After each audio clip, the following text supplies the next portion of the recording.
Ok, la siguiente historia es una historia que me gusta mucho contar.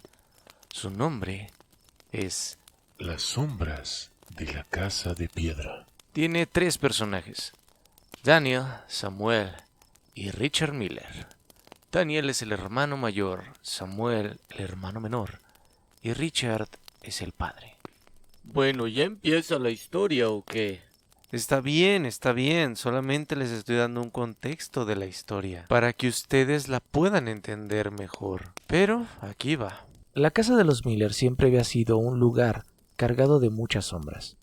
No porque estuviera en ruinas ni nada por el estilo, sino por el ambiente opresivo que lo rodeaba. La fachada de la casa de piedra era imponente, y sus muros parecían proteger más a sus secretos que a sus habitantes. Daniel y Samuel Miller habían crecido en ese entorno, donde el amor y la seguridad eran escasos. Richard Miller, el padre, se encargaba de mantener el control a través de los abusos constantes que dejaba en sus hijos, que estaban emocionalmente destrozados.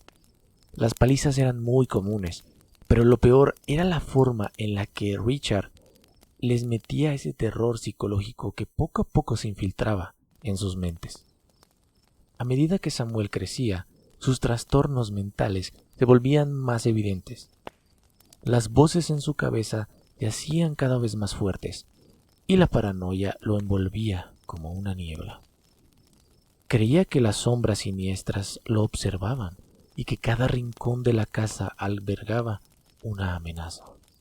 A menudo éste se encerraba en su habitación, murmurando para sí mismo y arrancándose el cabello en momentos de desesperación.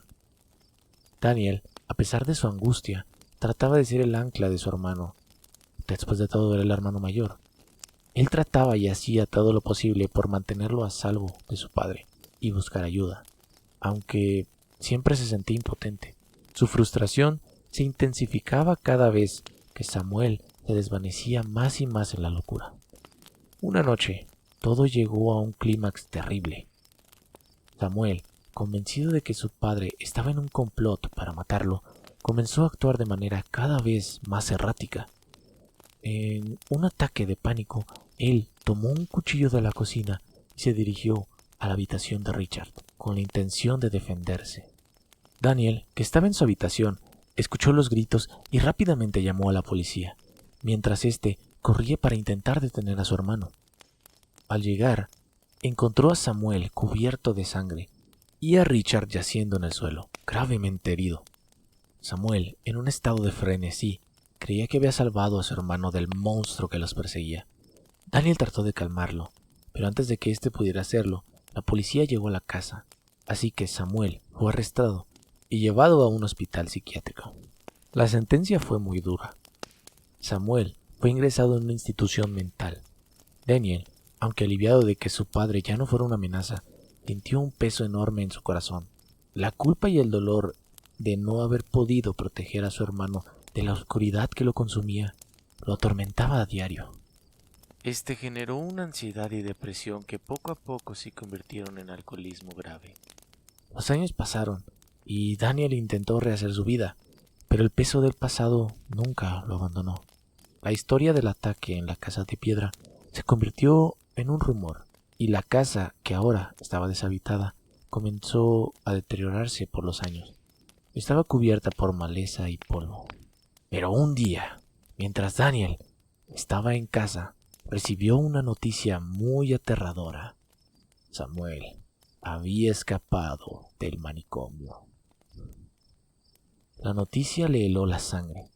Aunque el personal de la institución había tomado medidas, el escape fue inesperado y rápido. Nadie sabe cómo pasó. Durante semanas, la comunidad vivió con miedo, y la presencia de Samuel, con sus alucinaciones y paranoia, se convirtió en una sombra omnipresente. La policía inició una búsqueda, pero no había ningún rastro de él. Era como si se hubiera esfumado. Finalmente, una noche, Daniel recibió una llamada anónima. La voz del otro lado del teléfono susurró una advertencia fría.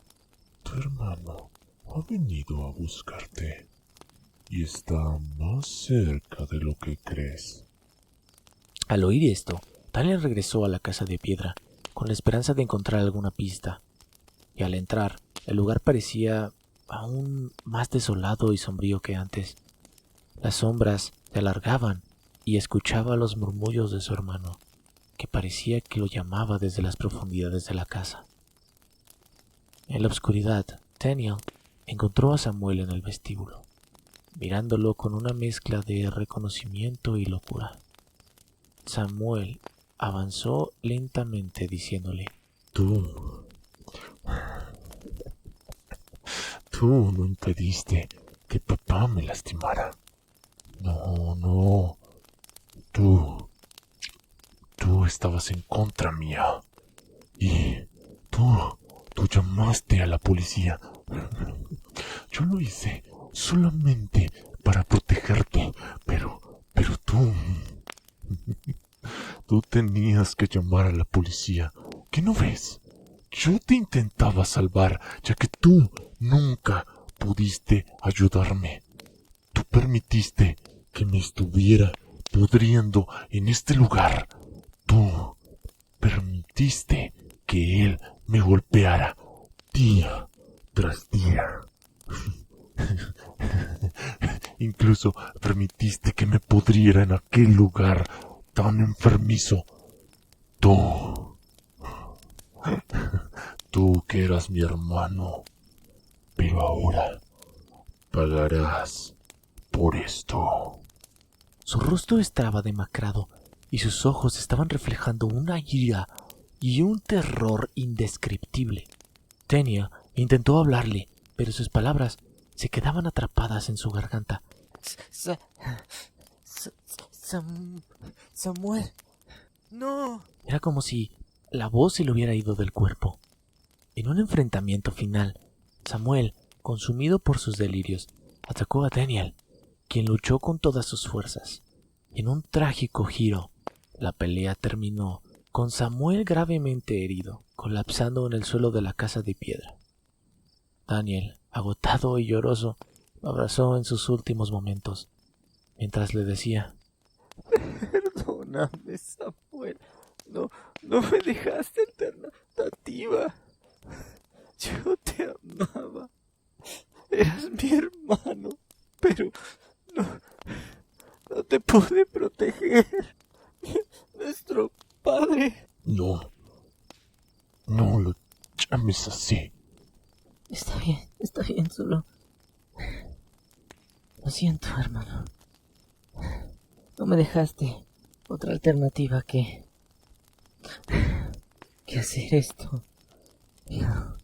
Lo siento. No te pude proteger. Y ahora, todo esto es mi culpa.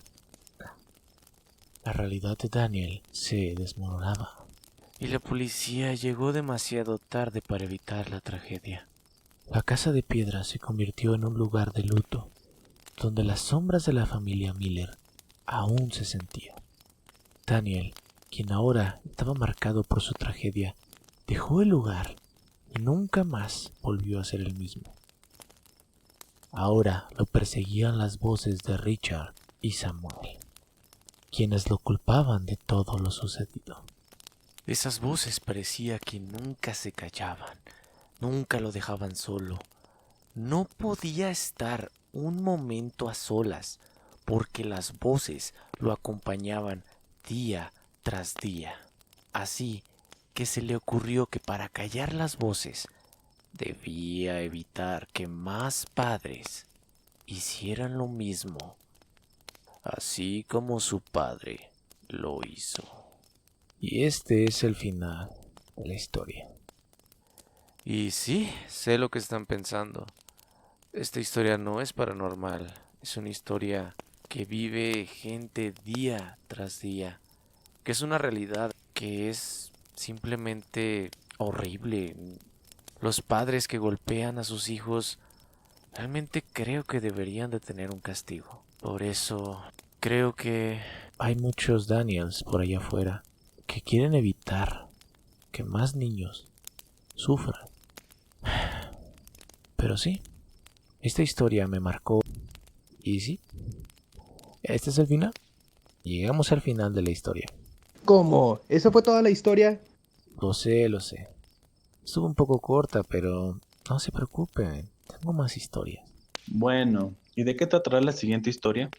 En la siguiente historia vamos a acompañar a Laura, una chica que investiga fuerzas paranormales en una casa.